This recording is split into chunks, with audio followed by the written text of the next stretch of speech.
सुख कहानी में का जो विश्लेषण है उसमें पढ़ते हैं साठोत्तरी कहानी। साठोत्तरी कहानी अपने विभिन्न आंदोलनों के लिए जानी जाती है। कहानी, सचेतन कहानी, सहज कहानी, समानांतर कहानी, जनवादी कहानी, सक्रिय कहानी और समकालीन कहानी जैसे विभिन्न नाम हमें सुनाई पड़ते हैं। कहानी के प्रमुख प्रवक्ता गंगा प्रसाद विमल माने जाते हैं। हालांकि वे कहानी आंदोलन को न मानकर कहानी को आंदोलन न मानकर एक दृष्टि मानते हैं। इंद्रनाथ मदान द्वारा संपादित हिंदी कहानी पहचान और परख में वे लिखते हैं, कहानी का संदर्भ इस दृष्टि से आंदोलन नहीं है, कोई मंच नहीं है तथा कोई विशेषण नहीं है। मूल्यांकन की दृष्टि से कथा के रचना विधान का प्रतीकत्व स्पष्ट करने के लिए ही कहानी का नामांकन किया गया है यह भी पूर्ण रूप से सत्य नहीं है। वस्तुतः कहानी कथा के स्वकृत आधारों का निषेध तथा किसी भी तरह के मूल्य स्थापना का अस्वीकार है। गंगा प्रसाद विमल इसे विश्वव्यापी संदर्भों में देखते हैं। फ्रांस में स्वकृत एंटी स्टोरी का इसे रूपांतरण कहा जा सकता है। वे मानते हैं कि कहानी की धारणागत प्रतीति के सभी वर्गीकरणों, मूल्यांकन आधारों और पूर्व समीक्षाओं को अस्वीकार करती है। गंगा प्रसाद विमल, रविंद्र कालिया, दूधनाथ सिंह, राजकमल चौधरी, जगदीश चतुर्वेदी आदि कहानी आंदोलन के प्रमुख कहानीकार हैं। सचेतन कहानी की अवधारणा महीप सिंह ने प्रस्तुत की। आधार के सचेतन कहानी विशेषांक में उन्होंने लिखा, सचेतन एक दृष्टि है, यह वह दृष्टि जिसमें जीवन जिया भी जाता है और जाना भी जाता है। अपने संक्रांति काल में चाहे हमें जीवन अच्छा लगे या बुरा लगे, चाहे उसे घूट घूट पीकर हमें तृप्ति प्राप्त हो, चाहे नीम के रस की तरह हमें उसे आंखें मूंद कर निगलना पड़े, परंतु जीवन से हमारी संपत्ति ने छूटती नहीं। कड़ुए घूंटों से घबराकर जीवन से भाग खड़े होने की बात वैयक्तिक रूप में मानव इतिहास में अनेक बार दोहराई गई और हर बार किसी न किसी प्रकार के ये दार्शनिक बौद्धिक आधार देकर उसके औचित्य की स्थापना का प्रयास किया गया। परंतु मनुष्य की प्रवृत्ति जीवन से भागने की नहीं रही है, जीवन की ओर भागना है, उसकी नियति है। महीप सिंह इसे एक विचार प्रधान आंदोलन मानते हैं। वे सचेतन कहानी को जिंदगी की स्वकृति की कहानी मानते हैं, इसीलिए उसे जॉय पाल सार्त्र के अस्तित्ववाद के सक्रिय और सकारात्मक पक्ष से जोड़ते हैं। महीप सिंह, मनहर चौहान, योगेश गुप्ता, कुलभूषण आदि सचेतन कहानी के महत्वपूर्ण हस्ताक्षर हैं। सहज कहानी अमृत राय ने शुरू की थी, लेकिन उनके विचारों को अन्य कहानीकारों द्वारा रचनात्मक सहयोग नहीं मिला। 1970 तक आते आते कहानी, सचेतन कहानी, सहज कहानी आंदोलन क्षीण पड़ने लगा। 1972 के आसपास सारिका पत्रिका के लिए लिखी जाने वाली अपनी संपादकीय टिप्पणियों में कमलेश्वर ने समानांतर कहानी आंदोलन का सूत्रपात किया। कमलेश्वर ने विवाद और पीढ़ी मुक्त कहानी से अपनी बात शुरू की, क्योंकि आंदोलन की गुटबंदी से लोग तंग आ चुके थे। प्रतिबद्धता से मुक्त होकर नए मनुष्य और समाजवादी समाज की स्थापना करते हुए आम आदमी की चिंता को समानांतर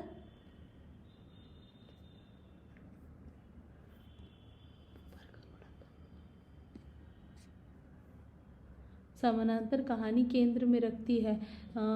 यात्री मेहरुनिसा परवेज, जितेंद्र भाटिया, इब्राहिम शरीफ, दामोदर सदन, स्वदेश, दीपक, आलम शाह खान, निरुपमा स्वेती, सुधा अरोरा, शरीफ, दामोदर सदन, स्वदेश, दीपक, आलम शाह खान, निरुपमा स्वेती, सुधा अरोरा आदि को समानांतर कहानी आंदोलन का कहानीकार माना जाता है। सक्रिय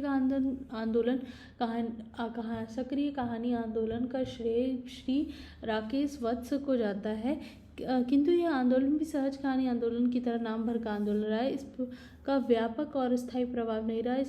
इन आंदोलनों के बाद इधर की पूरी कहानी को अब समकालीन कहानी कहा जा रहा है।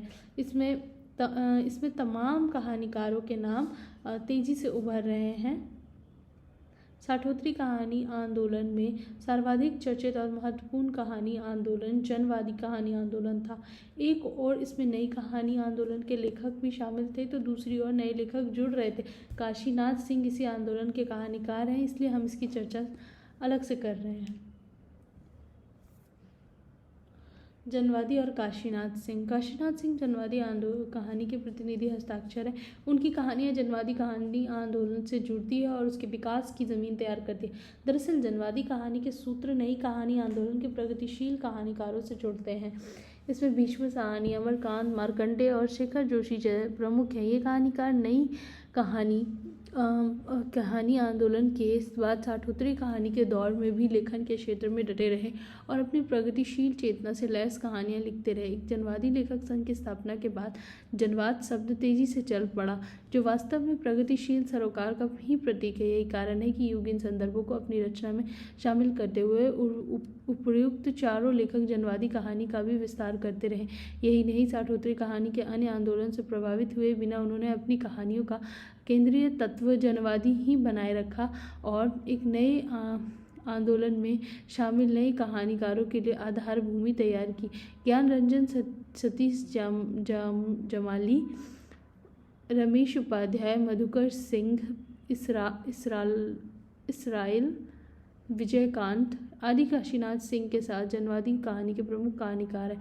अब आपके मन में प्रश्न उठता है कि जब काशीनाथ सिंह की पहली कहानी 1960 में प्रकाशित हुई और जनवादी लेखक संघ की स्थापना 1982 में हुई, तो क्या काशीनाथ सिंह की आरंभिक कहानियाँ अकहानी आंदोलन से एकदम मुक्त हैं?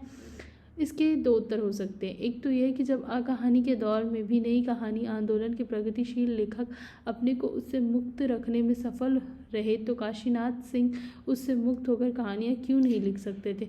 दूसरा यह कि हाँ, काशीनाथ सिंह की आरंभिक कहानियाँ में यह द्वंद्व दिखता है। मधुरेश अपनी पुस्तक हिंदी कहानी का विकास में लिखते हैं, काशीनाथ सिंह की भी 7वें दशक में उभर कर आए। वह वस्तुतः अकविता का दौर था और अकहानी आंदोलन भी उन्हीं स्थितियों का परिणाम था। यही कारण है कि अनेक लेखकों की भांति इन लेखकों की इस दौर की कहानियों में भी अकहानी के तत्वों को आसानी से देखा जाता है। काशीनाथ सिंह की कहानियों के पहले संग्रह लोक बिस्तरों पर में इस द्वंद्व को देखा जा सकता है, लेकिन काशीनाथ सिंह जल्द ही इस द्वंद्व से निकल जाते हैं और आदमी नामा का सफ़र तय करते हैं। अपनी कहानियों के संग्रह कहानी खान में वे अपने पाठकों से कहते हैं, मेरी शुरुआत ही यहाँ से हुई है। महज लिखने के लिए मत लिखो, फालतू बेमतलब अब भर्ती का तो कतई नहीं। नई कहानी हो या किसी दौर की कहानी का प्रभाव या कथा धारा में बहने के बजाय तैरना सीखो। डूब जाने के खतरे उठाकर भी तैरो। अपने हाथ पैरों और विवेक के बलबूते पीछे आगे अगल बगल देखकर, सोच समझकर और अपनी ओर से कोशिश मैंने यही की।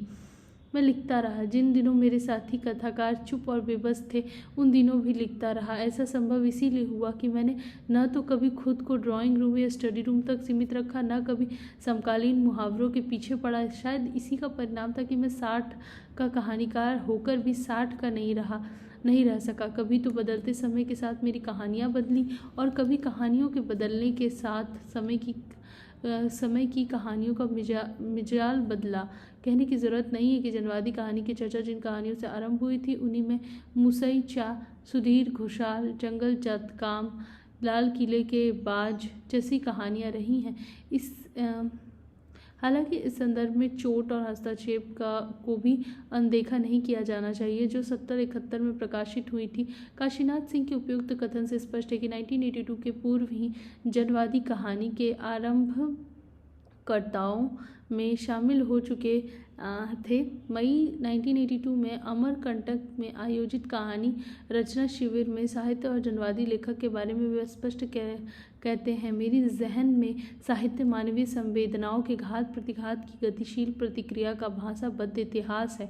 जनवादी लेखक का काम है उस गतिशील प्रक्रिया का जीवंत बिंब प्रस्तुत करना, जो पढ़ने वाले के मानसिक संसार में हलचल पैदा करे।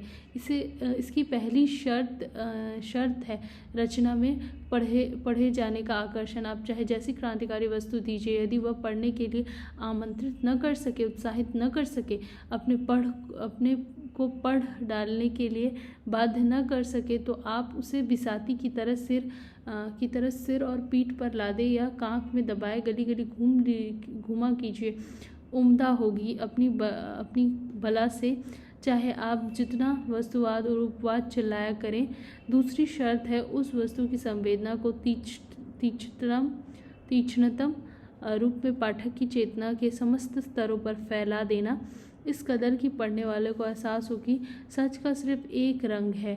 यह कोई सम्मोहन क्रिया व्यापार नहीं है, यह सचेतन पाठक के लिए इस्तेमाल में लाई गई रचनात्मक क्षमता है, जो लेखक से पत्रकार होने नहीं कलाकार होने की मांग करती है। काशीनाथ सिंह की कहानियों में यही ताकत मौजूद है। आम जन की संवेदना को भरपूर तरजीह और भाषा का चुटीला प्रयोग उनकी सहज कहानियों में सम्मोहन जगाते हैं। वे देशज संवेदना को बोलचाल की सहज भाषा में जबरदस्त विस्तार देते हैं और साधारण जन के कहानीकार बन जाते हैं। सुख, पाठबोध और प्रक्रिया। सुख काशीनाथ सिंह की बेहद महत्वपूर्ण कहानी है। नामवर सिंह कहानी नई कहानी में नई संवेदना, नए नामों की चर्चा जब अंतिम पृष्ठ पर करते हैं तो कुछ गिनी चुनी कहानियों में सुख का नाम लेते हैं। काशीनाथ सिंह मानते हैं कि यह कहानी मेरी ही नहीं, मेरे दौर के अलग मिजाज की शुरुआत थी। सुख कहानी का आरंभ एकदम सीधा है। भोला बाबू को नौकरी से वापस एक हफ्ता भी नहीं हुआ था कि यह घटना हुई। यही घटना और उससे जुड़े संदर्भ सुख का विस्तार करते केंद्रीय कथानक बनते हैं। घटना हुई कि वे कमरे में पड़े अखबार पढ़ रहे थे। एक शाम खिड़की से कोई किरण आई और उनके गंजे सिर पर पड़ रही, जैसे वह किसी नन्हे बच्चे की हथेली हो, गर्म और गद्देदार। भोला बाबू लेटे से बैठ गए। देखा सूरज पहाड़ी के पीछे कहीं चला गया है और वह किरण उनके सिर पर ज्यों की त्यों रखी है। वे उठे, उन्होंने सामने की दीवार पर हाथ रखा। कुछ क्षण पहले ललाई वो यहाँ भी ठहरी थी, हथेली जरा गर्म लगी। वे तेज कदमों से आगे बढ़े और चारदीवारी तक गए, फिर रुक गए और यहाँ से सूरज दिख रहा था। पहाड़ियों के कुछ ऊपर, बादलों के कहीं आसपास, ताड़ और बबूलों के बीच उन्होंने स्वयं पर निगाह डाली। मार्किन का सफ़ेद कुर्ता गुलाबी हो उठा। वे मुस्कुराए। देखो दुनिया में क्या क्या चीज़ें हैं, कितनी अच्छी अच्छी चीज़ें हैं। भोला बाबू को प्रकृति का यह रूप बहुत अच्छा लगा। सूर्यास्त का यह दृश्य दिखाने के लिए वे अपनी पत्नी को बुलाते हैं, किंतु पत्नी चूल्हा चौका में इतनी व्यस्त हो चुकी है कि उनके अंदर का सौंदर्य बोध मर चुका है। उन्हें सूरज नहीं दिखता।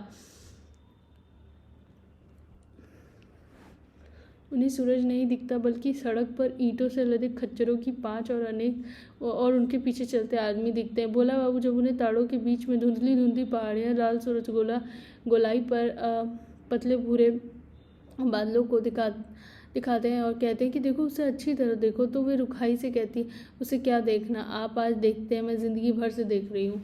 भोला बाबू को इस विशेष घटना का ऐसा सरलीकरण पसंद नहीं आया। वे देखते रहे। सूरज, बादलों पर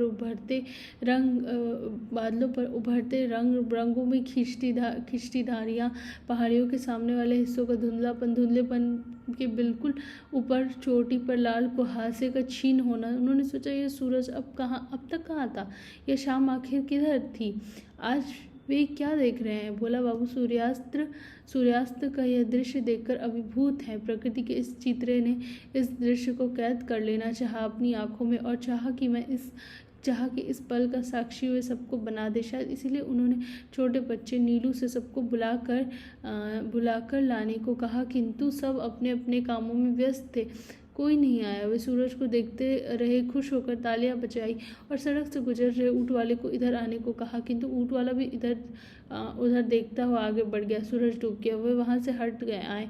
उनका मन उदास होने लगा, लेकिन भोला बाबू इस खुशी को बांटना चाहते थे। प्रकृति के इस मनोरम दृश्य के माध्यम से वे सबको उस खूबसूरत शाम प्रकृति से जोड़ना चाहते थे। वे ठहरने वाले नहीं थे। यह ऐसी बात नहीं जो ये यूं ही छोड़ दी जाए, उन्होंने विचारा। वे आज चलेंगे और कहेंगे, लेकिन सबसे पहले माधव के यहाँ चलेंगे। माधव मुख्तार जो है सब कुछ समझता है, बूझता है, फिर उसे लेकर कहीं और। भोला बाबू ने धोती पहनी, छड़ी ली और चल पड़ा। रास्ते में उन्होंने बीज गोदाम पर जिलेदार साहब मिले, जिनके साथ जिनके साथ कुछ और लोग भी थे, वे उन लोगों के साथ ही बैठ गए। वहाँ नहर से मछलियाँ पकड़ने के लिए जाल बिछाने की बात चल रही थी। सब लोग अपने अपने तर्क दे रहे थे। भोला बाबू को मौका मिला तो उन्होंने शाम को ही जाल लगाने का तर्क दिया, और शाम भी कब, जब सूरज डूब रहा हो। लेकिन बात आगे नहीं बढ़ सकी, क्योंकि उनकी बात काटते एक आदमी ने तर्क दिया, अरे शाम वाम से कुछ नहीं होता, मछलियों के चढ़ने का समय आधी रात और भिन्न भिन्न नुसार है। भोला बाबू को चुप होना पड़ा। बात हाथ में आकर फिसल गई, इसका उन्हें दुख हुआ, लेकिन भोला बाबू ने हार नहीं मानी। उन्होंने सोचा जिलेदार साहब अकेले में हो तो उन्हें शाम वाली बात बताएंगे। जब वो वहाँ से कोई नहीं टला, देर शाम होने लगी तो भोला बाबू जिलेदार से अकेले में बुलाकर अपनी बात कहनी चाहिए। शाम के सूरज की खूबसूरती बयान करने पर जिलेदार साहब को कुछ नया नहीं लगा। उन्होंने कहा, यह कोई नई बात नहीं है, ऐसा रोज हो रहा, मौसम ही इस तरह का है। उनकी इस बात पर भोला बाबू विस्मित रह गए। हद तो तब हो गई जब इसे गैर महत्वपूर्ण बात मानते हुए जिलेदार साहब ने पूछ लिया, बात क्या है वह कहिए। भोला बाबू का उत्साह ठंडा पड़ गया और वे कहते हुए कि अब आपको क्या बताएं साहब, सीधे बाजार निकल गए। भोला बाबू दुखी थे। उन्हें लगा कि वे जिलेदार साहब के यहाँ बरबस चले गए। जिलेदार के को लोग बेवजह बुद्धिमान कहते। आज उसकी पोल खुल गई। फिर उन्हें लगा कि यह ऐसी बात नहीं है जिसे सब समझ ले, परंतु इस विचार से उन्हें और पीड़ा होने लगी। भोला बाबू इसी पीड़ा को लिए माधव वाली गली में मुड़ने को हुए। वहाँ पहुंचकर उन्होंने माधव को पुकारे, किंतु माधव दोपहर से घर से बाहर थे। वहाँ उनकी मुलाकात सोहन से हुई। सोहन मुख्तार साहब की गाय भैंसों की देखभाल करता था। मुख्तार साहब दोपहर से बाहर थे तो उन्होंने तो सूरज नहीं देखा नहीं होगा। हाँ, सोहन ने जरूर देखा होगा। यही सोचकर उन्होंने सोहन से पूछा, तुमने आज सूरज देखा था? सोहन की बात समझ में नहीं आई। उसने कहा, कौन सूरज? सूरजा तेली? नहीं, कोल्हू, बेवकूफ़। भोला बाबू खिंच उठे। उसके बाद तो हद ही हो गई। भोला बाबू ने कहा, मैं आसमान के सूरज की बात कर रहा हूँ। हाँ बाबू, देखा था, सोहन ने उत्तर दिया। भोला बाबू उत्साहित हुए। कुछ खास तुम्हें लगा था? मतलब? सोहन ने दीनता प्रकट की। कुछ गोल गोल, कुछ लाल लाल। भोला बाबू ने सोहन की सहायता की, लेकिन सोहन समझ नहीं सका। उसने कहा, तो तुम्हारा सिर और भैंस पालो। भोला बाबू ने क्रोध में कहा। उनकी रही सही आशा भी खत्म हो गई। भोला बाबू घर लौट आए। उन्होंने ऐसा सोचा नहीं था। वे परेशान थे कि आखिर लोगों को क्या होता जा रहा है। घर में बिस्तर पर पड़े हुए उन्होंने सोचा, हाय, दुनिया कितनी बदल गई है। ढलती शाम को वह खुशगवार पल उन्हें भूल नहीं रहा था। उन्होंने सोचा, कल शाम को सबको बुलाएंगे और सबको समझाएंगे कि देखो, दुनिया में चूल्हा, योजना, कचहरी, ऊँट और दूध ही सब कुछ नहीं है, सूरज भी है। लेकिन ऐसा सोचते ही हुए भी उन्हें दुख हुआ कि कितने लोग हैं जो कल भी इसे समझ सकेंगे। भोला बाबू के अंदर का उत्साह मरने लगा। वे उदास और खिन्न हो गए। पत्नी खाना लेकर आई तो खाने से मना कर दिया। भोला बाबू निष्प्रिय हो चुके थे। उन्होंने अपने को असंग और एकाकी महसूस किया। पत्नी से कहा, देखो, कहने को यह बीवी है, यह बेटा है, यह बेटी है, यह मकान है, यह जायदाद है, यह दोस्त है, यह नातेदार है, लेकिन सच पूछो तो कोई किसी का नहीं। पत्नी ने आंखों में आंसू भरकर पूछा, आप ऐसा क्यों कह रहे हैं? जब मेरा कोई दुख नहीं समझ सकता तो कैसी बीवी और कैसा बेटा? मेरा कोई नहीं। भोला बाबू का स्वर भी भरा आया था। पत्नी रोने लगी तो साथ में खड़े बच्चे भी सिसकने लगे। भोला बाबू बोले, इसमें रोने की क्या जरूरत है? तुम सब जाओ, खाओ पियो, मैं नहीं खाऊंगा। लेकिन पत्नी का मन भयभीत होने लगा कि भोला बाबू ये कैसी बातें कर रहे हैं। वे जोर से रो पड़ी। बच्चे भी चिल्ला पड़े। भोला बाबू कूहनी के सहारे उठ बैठे और पत्नी को झकझोर कर पूछा, बिट्टी की माँ, आखिर क्यों यह सब क्यों? बिट्टी की माँ और जोर से रोने लगी। भोला बाबू देखते रहे और सहसा फूट कर रोने लगे। रोने वालों में सबसे ऊंचा और दुखी स्वर भोला बाबू का था।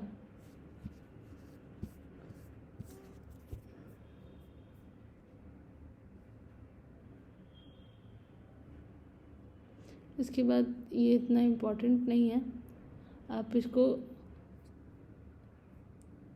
बाद में भी पढ़ सकते हैं।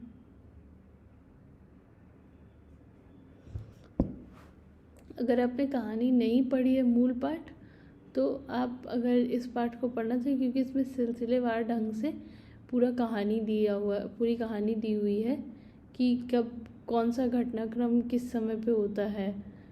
ठीक है, तो अगर आपने मूल पाठ पढ़ा है तो आपको इसे मतलब इतना डिटेल में पढ़ने की ज़रूरत नहीं है। बस आप एक बार लास्ट टाइम अपने एग्ज़ाम का रिवीजन करने के लिए पढ़ सकते हैं।